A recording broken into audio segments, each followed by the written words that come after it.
السلام علیکم ورحمۃ اللہ وبرکاتہ۔ کیا حال ہے سب کا؟ الحمد للہ، نحمدہ ونصلی علی رسولہ الکریم، اما بعد فاعوذ باللہ من الشیطان الرجیم، بسم اللہ الرحمن الرحیم، رب اشرح لی صدری ویسر لی امری واحلل عقدۃ من لسانی یفقہوا قولی۔ کوئی بھی عمل جو ہم اچھی نیت کے ساتھ شروع کرتے ہیں اس کا پھل بھی اچھا ہوتا ہے، کیونکہ جیسا بیج ڈالا جاتا ہے ویسا ہی پھل نکلتا ہے۔ قرآن مجید کو پڑھنے کے پیچھے بھی ہماری نیت اچھی ہونی چاہیے، اور ایک وقت میں صرف ایک نیت نہیں، کئی نیتیں ہو سکتی ہیں۔ تو سوال یہ پیدا ہوتا ہے کہ جب آپ قرآن پڑھ رہے ہو تو آپ کی نیت کیا ہونی چاہیے؟ نمبر 1، اللہ کی رضا۔ اللہ کا کلام اللہ سبحانہ وتعالی کی خوشی کے لیے پڑھنا چاہیے۔ پھر نمبر 2، نیکیوں میں اضافہ کرنے کے لیے۔ اس کو ایک تجارت سمجھیں کہ جیسے آپ ایک بزنس کرنے کے لیے آئے ہیں، کیونکہ قرآن مجید میں آتا ہے ان الذین یتلون کتاب اللہ واقاموا الصلاۃ وانفقوا مما رزقناہم سرا وعلانیۃ یرجون تجارۃ لن تبور۔ بے شک جو لوگ اللہ کی کتاب پڑھتے ہیں اور وہ نماز قائم کرتے ہیں اور اس میں سے جو ہم نے انہیں دیا پوشیدہ اور ظاہر خرچ کرتے ہیں، وہ ایسی تجارت کی امید رکھتے ہیں جو کبھی برباد نہ ہوگی۔ جو تجارت آپ کر رہے ہیں یہ کبھی بھی ضائع نہیں ہوگی، اس میں سے نفع ہی نفع نکلتا رہے گا۔ پھر دل کو آباد کرنے کی نیت سے، قرآن کے بغیر دل ویران ہو جاتے ہیں۔ قرآن کی مثال ایک بارش کی طرح ہے جو بنجر دلوں پہ پڑتی ہے تو دل پھلنے پھولنے لگتے ہیں۔ لہٰذا دلوں کو آباد کیجیے قرآن کے ساتھ۔ پھر دلوں کے اطمینان کے لیے پڑھیے الا بذکر اللہ تطمئن القلوب، دلوں کی شفا کے لیے وَنُنَزِّلُ مِنَ الْقُرْآنِ مَا هُوَ شِفَاءٌ وَرَحْمَةٌ وَرَحْمَةٌ لِّلْمُؤْمِنِينَ، اور ہم قرآن میں جو کچھ نازل کرتے ہیں وہ مومنوں کے لیے تو شفا اور رحمت ہے۔ لہٰذا شفا کی نیت سے بھی پڑھیے کہ اللہ سبحانہ وتعالیٰ مجھے اس کی برکت سے شفا عطا فرما، روحانی جسمانی تمام بیماریوں کے لیے۔ اور پھر ہدایت کے لیے، کیونکہ قرآن کتاب ہدایت ہے۔ پھر ایمان میں اضافے کے لیے، قرآن کی قرأت ایمان میں اضافے کا ذریعہ بنتی ہے۔ پھر عبادت کی غرض سے کہ ہم اس مجلس میں جو بیٹھے ہیں تو اللہ کی عبادت کر رہے ہیں۔ پھر جہنم سے نجات پانے کے لیے کہ اللہ تعالیٰ اس کے بدلے ہمیں جہنم کی آگ سے بچا لے۔ رسول اللہ صلی اللہ علیہ وسلم نے فرمایا اگر قرآن کو کسی چمڑے میں لپیٹ کر بھی آگ میں ڈال دیا جائے تو آگ اسے نہیں جلائے گی۔ تو گویا جس دل میں قرآن ہوگا وہ آگ سے محفوظ ہو جائے گا انشاءاللہ۔ پھر اسی طرح قرآن کو قیامت کے دن سفارش کی نیت سے پڑھنا چاہیے۔ امید رکھنی چاہیے کہ یہ قیامت کے دن ہمارے لیے سفارش کرنے والا ہوگا۔ پھر زندگی کو بدلنے اور بہتر راستے پر چلنے کی غرض سے اس کو پڑھنا چاہیے، اور پھر دنیا اور آخرت کے فائدے کے لیے، اور آخرت میں خاص طور پر جنت الفردوس حاصل کرنے کے لیے۔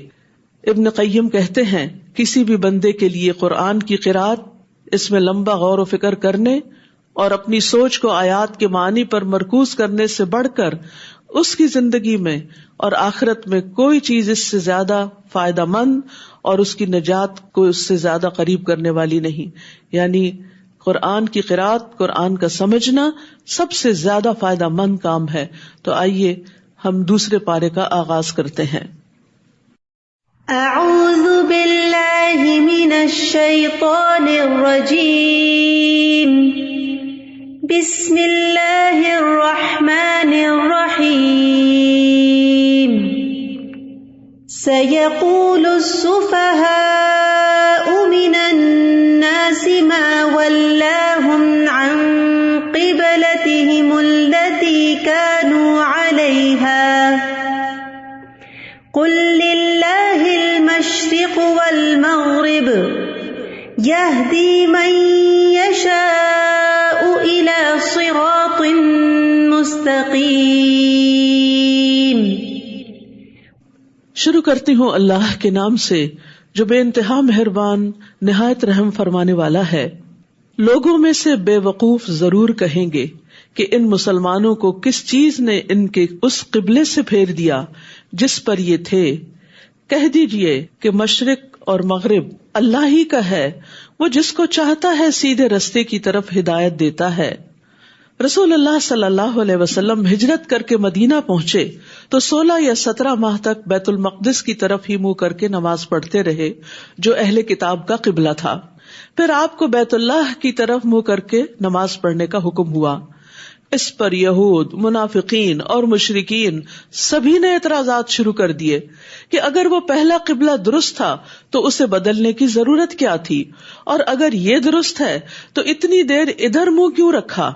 تو اللہ تعالیٰ نے اس کا جواب دیا کہ یہ لوگ بے وقوفی کی وجہ سے ایسی باتیں کہہ رہے ہیں۔ مشرق یا مغرب کی اپنی کوئی حیثیت نہیں کہ ان کی طرف منہ کرنا باعث ثواب ہو، بلکہ اصل چیز اللہ کے حکم کی فرما برداری ہے۔ قل للہ المشرق والمغرب، مشرق و مغرب کا مالک اللہ ہے، لہذا عبادت میں اصل چیز اللہ سبحانہ تعالیٰ کی اطاعت ہے۔ تو عبادت ظاہری اور باطنی اقوال اور افعال میں اللہ کی اطاعت کے مطابق کام کرنا، یہ اصل عبادت ہے۔ اللہ سبحانہ تعالیٰ حکم دے کہ مشرق کی طرف رخ کر لو تو ادھر کر لے، وہ کہے کہ مغرب کی طرف منہ پھیر لو تو اس طرف منہ پھیر لے، یہی اصل عبادت ہے۔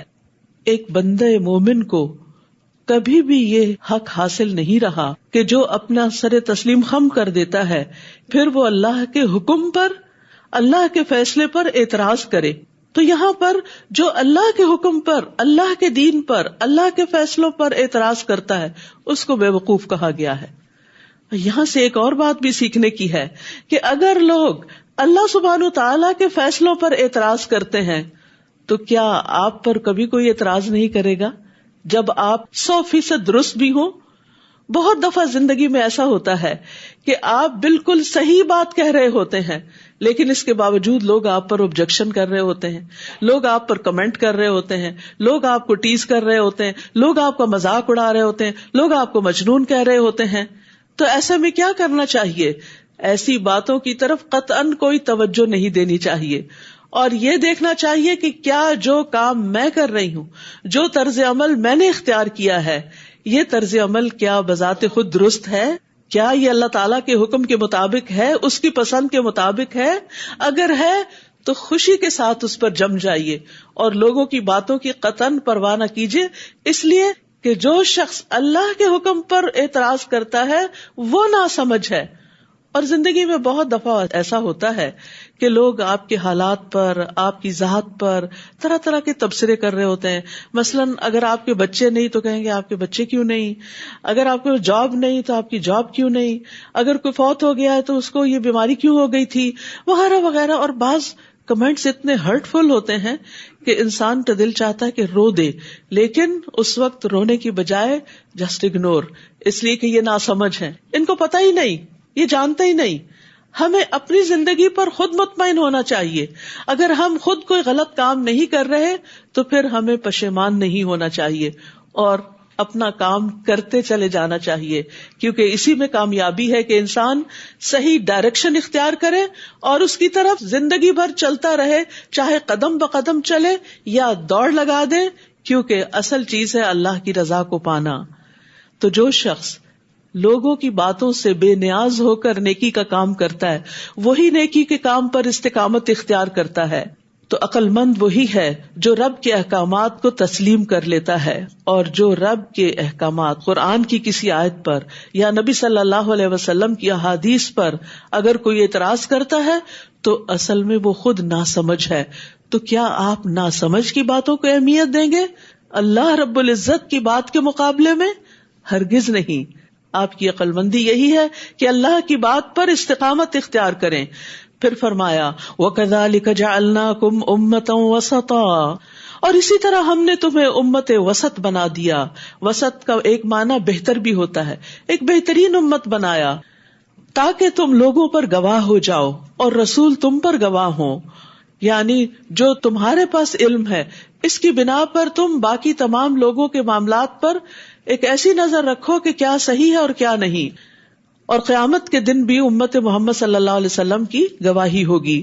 اور پہلے جس قبلے یعنی بیت المقدس پر آپ تھے اسے ہم نے اس لیے مقرر کیا تھا تاکہ ہم معلوم کریں کہ کون رسول کی پیروی کرتا ہے. یہ تو ایک ٹیسٹ تھا, یہ تو ایک امتحان تھا. اور کون اپنی ایڑیوں کے بل پھر جاتا ہے. جیسے زندگی میں حالات تبدیل ہوتے ہیں نا, یہ ایک امتحان ہوتا ہے.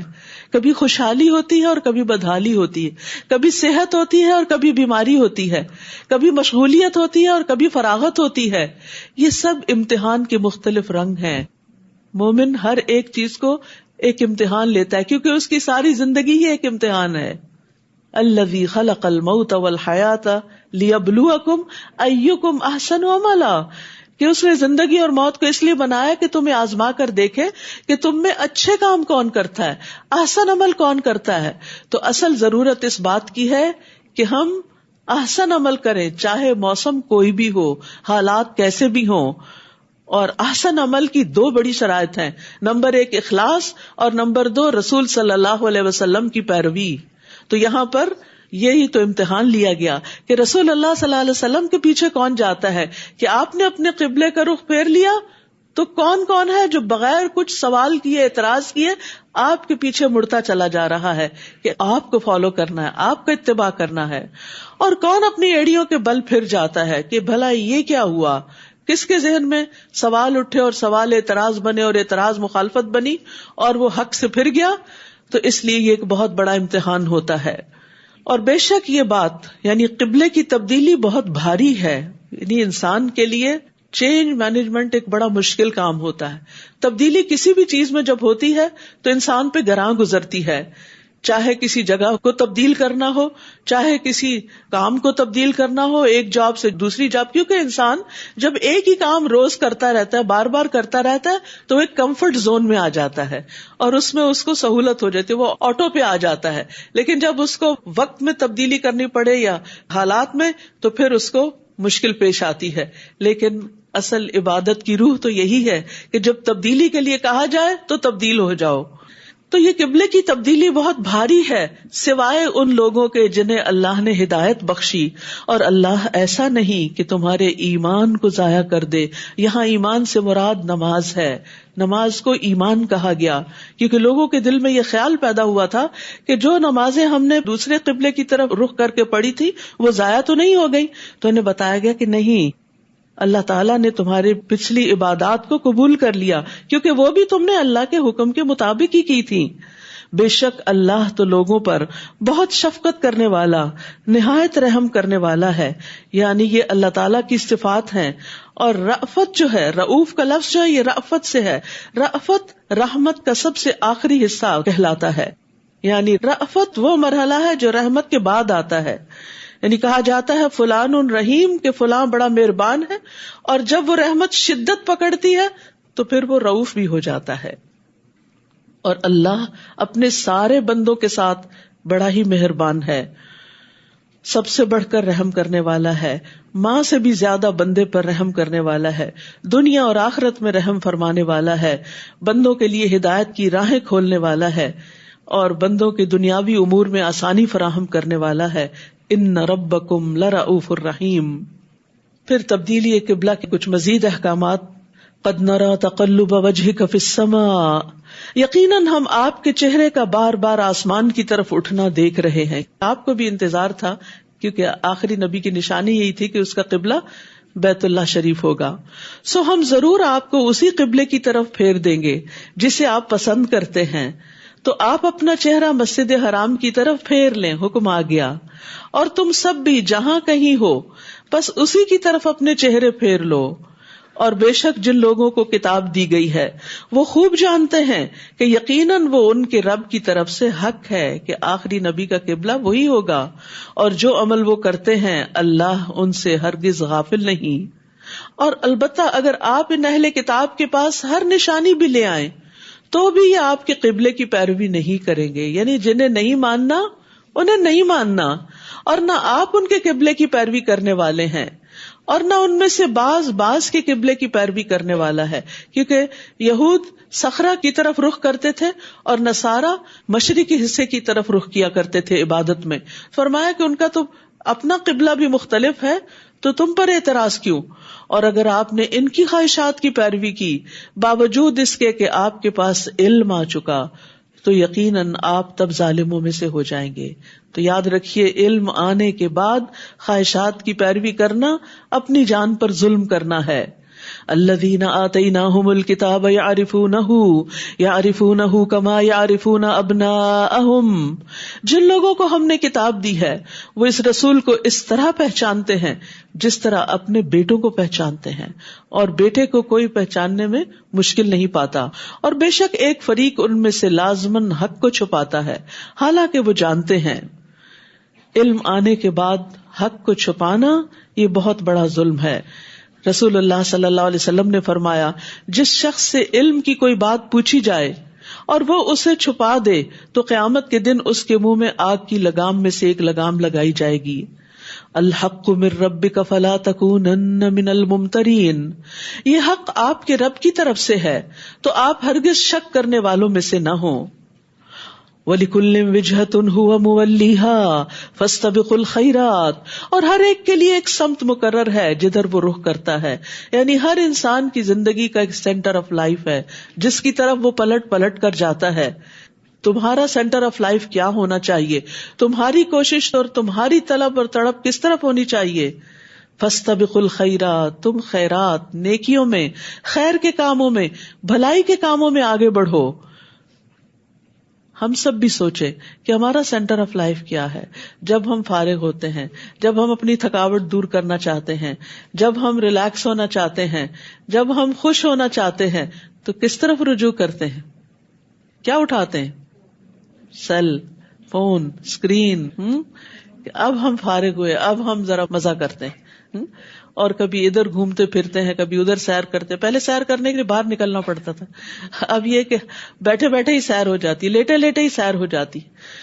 تو ہم سب کو یہ دیکھنا چاہیے کہ جب ہم فارغ ہوتے ہیں، جب ہم انجوائے کرنا چاہتے ہیں، تو ہماری زندگی میں وہ کون سی چیز ہے کہ جو ہمیں واقعی خوشی بخشتی ہے، راحت بخشتی؟ کیا وہ اللہ کا ذکر ہے؟ کیا وہ اللہ کا کلام قرآن ہے؟ کیا وہ کوئی ذکر کی مجلس ہے؟ کیا وہ کوئی نیک صالح صحبت ہے؟ وہ کیا چیز ہے کہ جس کی طرف ہم دوڑتے ہیں؟ تو مومن کو نیکیوں کی طرف دوڑتے چلے جانا چاہیے کہ نیکی کا کوئی بھی کام ہو وہ شوق سے اس کی طرف بڑھے. اور فاستبقوا، سباق عربی میں کہتے ہیں دوڑ لگانے کو، یعنی جلدی چلو اس طرف.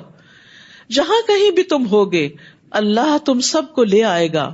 بے شک اللہ ہر چیز پر خوب قدرت رکھنے والا ہے. ضروری نہیں کہ ہر ایک کے لیے سیل ہی سب سے اہم ہو. کچھ لوگوں کے لیے ان کا مال، ان کا بزنس، ان کی جاب بڑی اہم ہوتی ہے، ہر چیز اس کے گرد گھومتی ہے. کچھ لوگوں کے لیے ان کی اولاد بڑی اہم ہوتی ہے، وہ سارا وقت، ان کی توجہ، ان کی محبت، ان کا مال، ان کا وقت اسی کے اندر لگ رہا ہوتا ہے. تو دیکھیے کہ آپ کی زندگی میں کون سی چیز ہے جس میں آپ کا مال بھی لگ رہا ہے، آپ کی جان بھی لگ رہی، آپ کا وقت بھی لگ رہا، آپ کا شوق لگ رہا، آپ کا جذبہ، آپ کی ہر چیز وہاں انویسٹ ہو رہی ہے. اور وہ کیا ہونا چاہیے؟ فاستبقوا الخیرات. تو یہ کی ورڈ ہے آج کا، فاستبقوا الخیرات. نیکیوں کی طرف دوڑ لگانا میری زندگی کا مقصد ہے. اور آپ جہاں کہیں سے بھی نکلیں، نماز میں اپنا چہرہ مسجد حرام کی طرف کر لیں. اس پہ علماء کا اتفاق ہے کہ فرض نماز کے وقت کہیں پر بھی آپ ہوں، قبلے کی طرف رخ کرنا لازم ہے، اس کے بغیر نماز نہیں ہوتی. اور بے شک وہ آپ کے رب کی طرف سے یقیناً حق ہے، اور جو عمل تم کرتے ہو اللہ اس سے غافل نہیں ہے. اور جہاں کہیں سے بھی آپ نکلیں اپنا چہرہ مسجد حرام کی طرف پھیر لیں. اور تم سب جہاں بھی ہو اپنے چہرے اسی مسجد کی طرف پھیر لیا کرو تاکہ لوگوں کے پاس تمہارے خلاف کوئی حجت نہ رہے.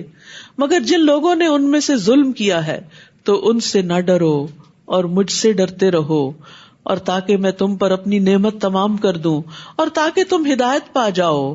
فلا تخشوہم واخشونی، لوگوں سے نہیں ڈرو، لوگوں سے نہیں ڈرو، اللہ سے ڈرو. اور جو اللہ سے ڈرے گا پھر وہ اللہ کی طرف راغب ہوگا، اور جو اللہ کی طرف راغب ہوگا وہ اس کے احکامات کی پابندی کرے گا، اور پھر اللہ اس پر اپنی نعمت تمام کرے گا، اللہ اس کو اپنی طرف آنے کا راستہ، ہدایت کا راستہ دکھا دے گا. تو یاد رکھیے اللہ کی خشیت علم والوں کا شعار ہوتی ہے. انبیاء کی صفت وَيَخْشَوْنَهُ وَلَا يَخْشَوْنَ أَحَدًا إِلَّا اللَّهُ، کہ وہ اللہ سے ڈرتے ہیں اور اللہ کے سوا کسی سے نہیں ڈرتے. فرشتوں کی صفت وَهُم مِّن خَشْيَتِهِ مُشْفِقُونَ، کہ وہ اسی کے خوف سے ڈرنے والے ہیں. متقین کی صفت، متقین کون ہیں؟ وَذِكْرًا لِّلْمُتَّقِينَ الَّذِينَ يَخْشَوْنَ رَبَّهُم، جو اپنے رب سے ڈرتے ہیں. تو ایمان والوں کو لوگوں سے ڈرنے کی بجائے اللہ سے ڈرنا چاہیے، اور دین کے معاملے میں اللہ پر بھروسہ کرنا چاہیے اور اللہ کی اطاعت کرتے رہنا چاہیے. نماز کا وقت آ گیا، لوگوں سے نہ ڈرے، جہاں کہیں وقت آئے وہاں پر پڑھ لیں، چاہے آپ کسی پبلک پلیس میں ہو یا کسی پارٹی میں ہو یا کسی گیدرنگ میں ہو. اللہ کی طرف سے پکار آئے تو فوراً لبیک کہیں. حجاب کی بات ہو، حلال کمانے کی بات ہو، کوئی بھی چیز ہو، حق بیان کرنے کی بات ہو، اللہ سبحانہ تعالیٰ کی طرف ہی رجوع کریں، کیونکہ اللہ کا ڈر نجات کا ذریعہ ہے. رسول اللہ صلی اللہ علیہ وسلم نے فرمایا 3 چیزیں نجات دینے والی ہیں، جن میں سے ایک چھپے اور ظاہر میں اللہ کی خشیت، یعنی سب کے سامنے بھی اور تنہائی میں بھی. حدیث میں آتا ہے وہ آدمی آگ میں داخل نہ ہوگا جو اللہ کے ڈر سے رویا، یہاں تک کہ دودھ تھن میں واپس چلا جائے، یعنی لازماً آگ سے بچ جائے گا انشاءاللہ. پھر فرمایا کما ارسلنا فیکم رسولا منکم یتلو علیکم آیاتنا ویزکیکم ویعلمکم الکتاب والحکمہ ویعلمکم ما لم تکونوا تعلمون. اور جس طرح ہم نے تمہارے اندر تم ہی میں سے ایک رسول بھیجا ہے جو تم پر ہماری آیات کی تلاوت کرتا ہے اور تمہارا تزکیہ کرتا ہے اور تمہیں کتاب و حکمت کی تعلیم دیتا ہے اور تمہیں وہ کچھ سکھاتا ہے جو تم نہیں جانتے تھے. تو اللہ سبحانہ تعالیٰ نے مومنوں کی ہدایت کے لیے ان کے اندر ایک رول ماڈل بھیجا، ایک رسول بھیجا جو 4 کام کرتا ہے: آیات کی تلاوت، تزکیہ، کتاب و حکمت کی تعلیم.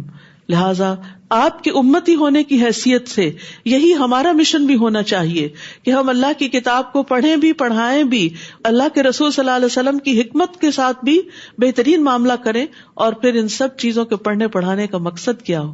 یعنی تلاوت برائے تلاوت نہ ہو، تعلیم برائے تعلیم نہ ہو، بلکہ مقصود آؤٹ کم تزکیہ ہو کہ انسان ظاہر اور باطن میں سنور جائے. تزکیہ سنوارنے کے عمل کو کہتے ہیں کہ انسان پہلے سے زیادہ مینر فل ہو جائے، اس کے اندر بہترین اخلاق آ جائے، اس کا کردار چمک اٹھے، وہ ایک بہترین انسان بن جائے جو لوگوں کے لیے خیر کا باعث ہو. فاذکرونی اذکرکم واشکروا لی ولا تکفرون.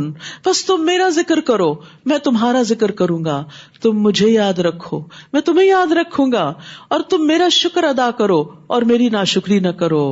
ایمان والوں کو کیا حکم ہے؟ واذکروا اللہ کثیرا لعلکم تفلحون. اور اللہ کو کثرت سے یاد کرو تاکہ تم فلاح پاؤ، کامیاب ہو جاؤ. یاد رکھیے اللہ کا ذکر جو ہے وہ ہر چیز سے بہتر چیز ہے. بہترین عمل یہ ہے کہ انسان جب دنیا سے رخصت ہو تو اس کی زبان پر اللہ ہی کا ذکر ہو. اللہ کے ساتھ جب ملاقات ہو، انسان موت کے وقت میں جب اللہ کی طرف جا رہا ہو تو ذکر کرتا ہوا جائے، اللہ کو یاد کرتا ہوا جائے. اور اللہ تعالیٰ فرماتے ہیں میں اپنے بندے کے ساتھ ہوتا ہوں جب تک وہ مجھے یاد کرتا ہے اور میری یاد میں اپنے دونوں ہونٹ ہلاتا رہتا ہے. اور یہ بھی یاد رکھیے کہ جس طرح کا ذکر ہم کریں گے ویسا ہی ذکر ہمارا بھی ہوگا. ذکر سے انسان کا ایمان بھی بڑھتا ہے، اللہ کا قرب بھی بڑھتا ہے، اللہ کی محبت بھی بڑھتی ہے، اللہ کی خشیت بھی بڑھتی ہے. بے شمار فائدے ہیں اس کے. اور اس کی بہترین شکل نماز ہے. یا ایھا الذین آمنوا، اے لوگو جو ایمان لائے ہو، استعینوا بالصبر والصلاۃ، صبر اور نماز کے ساتھ مدد طلب کرو. ان اللہ مع الصابرین، بے شک اللہ صبر کرنے والوں کے ساتھ ہے. ذکر اور شکر کے بعد یہاں پر صبر کا ذکر آیا ہے. جس انسان کی زندگی میں یہ 3 چیزیں شامل ہو جائیں وہ خوشحال ترین انسان ہے. ذکر، شکر، صبر. ذکر اللہ کی یاد، شکر اللہ کی نعمتوں پر محبت کا رویہ، بہترین عملی رویہ، اور مشکلات آنے پر صبر کا رویہ. اور ان سب چیزوں میں مددگار ہوتی ہے نماز. ان اللہ مع الصابرین، بے شک اللہ صبر کرنے والوں کے ساتھ ہے. ایسے لوگوں کو اللہ کی مدد حاصل ہوگی. وَلَا تَقُولُوا لِمَن يُقْتَلُ فِي سَبِيلِ اللَّهِ أَمْوَاتٌ بَلْ أَحْيَاءٌ وَلَٰكِن لَّا تَشْعُرُونَ. سب سے زیادہ صبر انسان موت کے صدمے پر کرتا ہے، اور کرنا چاہیے، کیونکہ موت کے بعد پھر کچھ واپس نہیں آتا. تو یہاں پر شہادت کی بات کی گئی کہ جو لوگ اللہ کے راستے میں مارے جائیں انہیں مردہ نہ کہو. یعنی صبر کرنے کے لیے اصل میں چاہیے کیا ہوتا ہے؟ سب سے پہلے اپنی سوچ بدلنی ہوتی ہے. جب آپ کی تھنکنگ پازیٹیو ہو جاتی تو آپ کو صبر کرنا آ جاتا ہے. آپ کسی بھی حادثے، کسی بھی مصیبت کا مثبت رخ جب دیکھنے لگتے ہیں، اس میں خیر تلاش کرنے لگتے ہیں، تو آپ کا دل ٹھہر جاتا ہے، آپ کو صبر آ جاتا ہے. اسی لیے یہاں پر اللہ کے راستے میں موت کو زندگی کہہ کے، موت کو زندگی کا بالکل الٹ بات، تو اس سے صبر دلایا گیا، صبر کے لیے کلو دیا گیا. وہ زندہ ہیں، یعنی جو لوگ اللہ کی خاطر اپنی جان دے دیں وہ مرتے نہیں ہوتے، وہ زندہ ہیں. لیکن تم شعور نہیں رکھتے، تمہیں یہ بات سمجھ نہیں آتی کہ موت زندگی کیسے ہو سکتی ہے. اور یاد رکھو، صبر تو زندگی بھر کرتے ہی رہنا پڑے گا، کیونکہ زندگی میں آزمائشیں آئیں گی. کون کون سی آزمائشیں؟ وَلَنَبْلُوَنَّكُمْ بِشَيْءٍ مِّنَ الْخَوْفِ وَالْجُوعِ وَنَقْصٍ مِّنَ الْأَمْوَالِ وَالْأَنفُسِ وَالثَّمَرَاتِ وَبَشِّرِ الصَّابِرِينَ. اور ہم تمہیں خوف اور بھوک اور مالوں اور جانوں اور پھلوں کی کمی میں سے کسی نہ کسی چیز کے ساتھ ضرور بس ضرور آزمائیں گے، اور صبر کرنے والوں کو خوشخبری دے دیجئے. یعنی کبھی خوف ہوگا جیسے دشمن کا خوف، فیوچر کا خوف، کبھی بھوک ہوگی کہ انسان کی کوئی جاب چلی جائے، کبھی فاقہ ہو جائے، کبھی مال کا نقصان ہو جائے، کبھی اولاد یا کسی جان کا نقصان ہو جائے، یعنی کوئی فوت ہو جائے عزیز پیارا. اور پھل تو ہر چیز کا آؤٹ کم ہوتا ہے کہ انسان کی ساری زندگی کی محنت کبھی اس کے سامنے برباد ہو جائے. پھل ہوتا ہے کسی بھی کام محنت کے بعد جو آخری نتیجہ ہوتا ہے، یعنی ساری زندگی ایک چیز پر کام کیا اور جب آخری نتیجہ آیا تو اس کا پھل کھانا نصیب نہ ہوا، تو وہ انسان کے لیے بڑا تکلیف دہ مرحلہ ہوتا ہے. تو اس سے بھی آزمائش ہو سکتی ہے. مثلاً والدین نے اپنے بچے کو بچپن سے بہت اچھی تربیت دی، پڑھایا لکھایا، اس کو ہر طرح کے قابل بنایا. جب وہ بڑا ہوا، اس کی بہترین جاب لگ گئی کہ اچانک ایکسیڈنٹ میں فوت ہو گیا، تو پھل چلا گیا. یعنی وہ محنتوں کا پھل تھا. اولاد سب سے بہترین پھل ہوتی ہے انسان کا، بہترین کمائی ہوتی ہے انسان کی. وہ چلا گیا، یہ کیا ہوا؟ پھر انسان کہتے یہ ایسا نہیں ہونا چاہیے. نہیں، آپ نے اس پر محنت کی، آپ کی محنت کا ایک لمحہ بھی ضائع نہیں ہوا. لیکن وہ تو اللہ کی امانت تھی، وہ تو جس کا تھا اس نے لے لیا، اعتراض نہیں کر سکتے. اب تو صبر کرنا ہوگا، اور جو صبر کرے گا اس کے لیے اجر ہی اجر ہے. کل قیامت کے دن صبر کرنے والوں کو اتنا بڑا اجر ملے گا کہ انسان اس کا اندازہ بھی نہیں کر سکتا. انما یوفی الصابرون اجرہم بغیر حساب. اس وقت انسان کہے گا کاش دنیا میں سارے بیٹے چلے جاتے. ایسا کہنا تو نہیں چاہیے، لیکن جب وہ اجر دیکھتا ہے انسان تو پھر سوچتا ہے کہ یہ کیا، میں کیا سمجھتا تھا، میں کس بھول میں تھا کہ وہ ضائع ہو گیا، وہ میری آنکھوں سے اوجھل ہوا تو کہیں ختم ہو گیا. نہیں، وہ اللہ نے اجر کی شکل میں سمیٹ لیا. لیکن شرط یہ ہے کہ اگر تم نے صبر کیا. تو یاد رکھیے کہ ہر انسان کی آزمائش ہوتی ہے کسی نہ کسی چیز سے. ہر شخص کبھی خوف کا شکار ہوتا ہے، جیسے موسیٰ خوف کا شکار ہوئی موسیٰ علیہ السلام کو دریا میں بہا کر.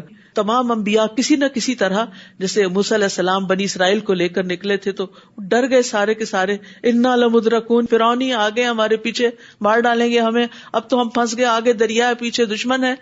تو ایسی سچویشن زندگی میں آتی رہتی ہیں، لیکن صبر کرنے والوں کے لیے خوشخبری ہے، اس میں خیر کثیر ہے، بے حساب اجر ہے، مغفرت ہے.